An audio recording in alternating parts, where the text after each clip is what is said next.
Hello my hooking homies. This is Hook Me Up Crochet with Christy, and I'm Christy. So quite a few of you guys wanted me to do a tutorial on how I make my miniature yarn hank charms. So that's what we're going to do tonight. I started to do it once already, realized I've got on this black shirt and you couldn't see a thing, so I have my fancy smancy sheet pulled up over me to hopefully help see what I'm doing. Because that's how we roll around here.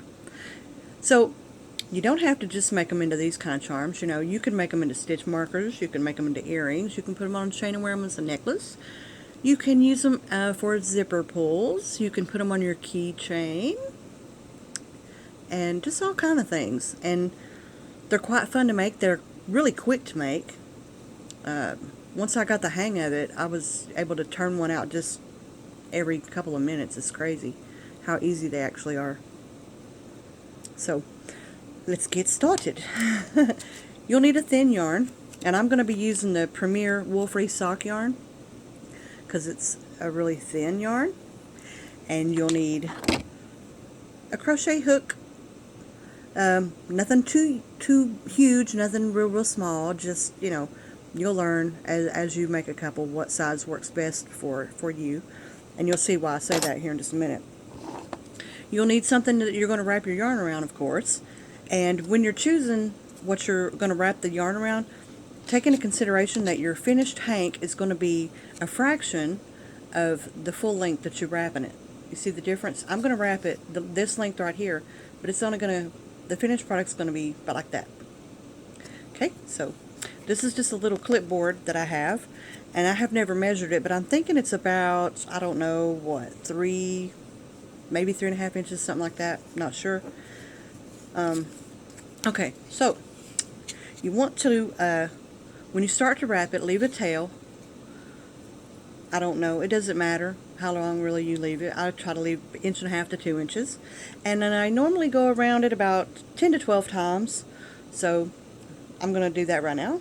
We got 1, 2, 3, 4, 5, 6, 7, 8, 9, 10, 11, 10, and 12. Okay, now when you cut it, you want to leave a tail, just like you did when you started.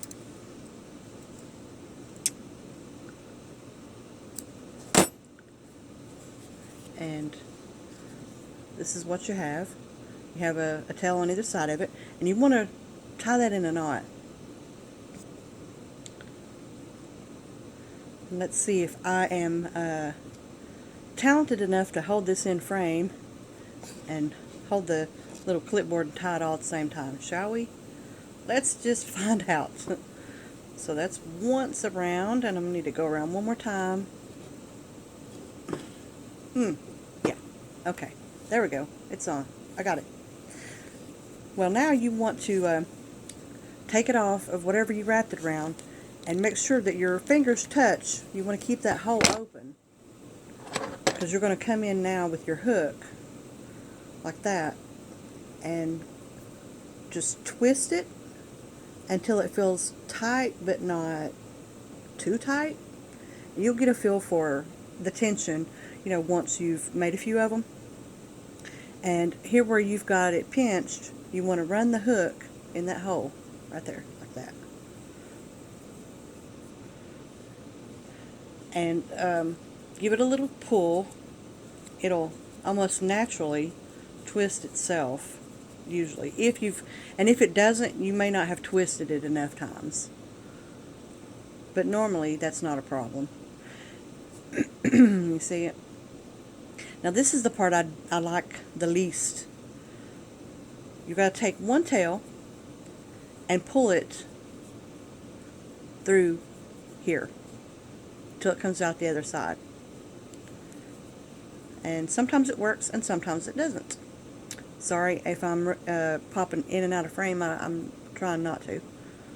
My big tripod got broke yesterday, so I'm having to do it this way.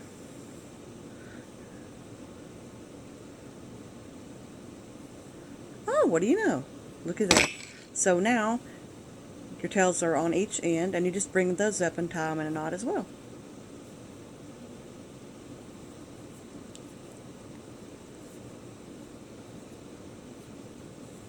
Now, if you don't have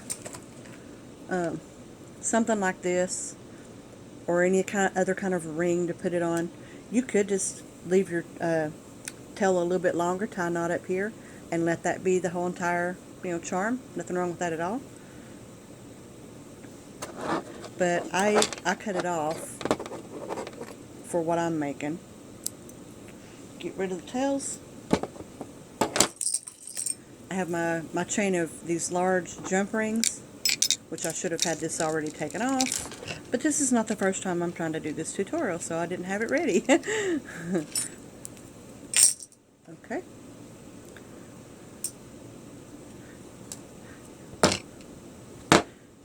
Take my little yarn hank, and I just run it up in the top of it where we tied our knot.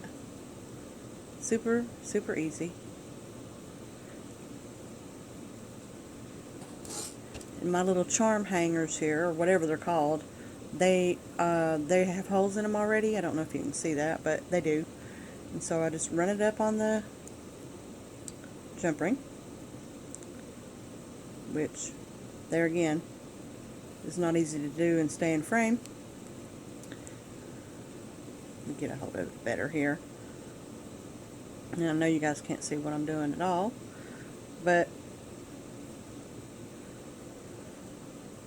that's because that one's defective. That's why it's not going on. I'm not going on there, I'm defective.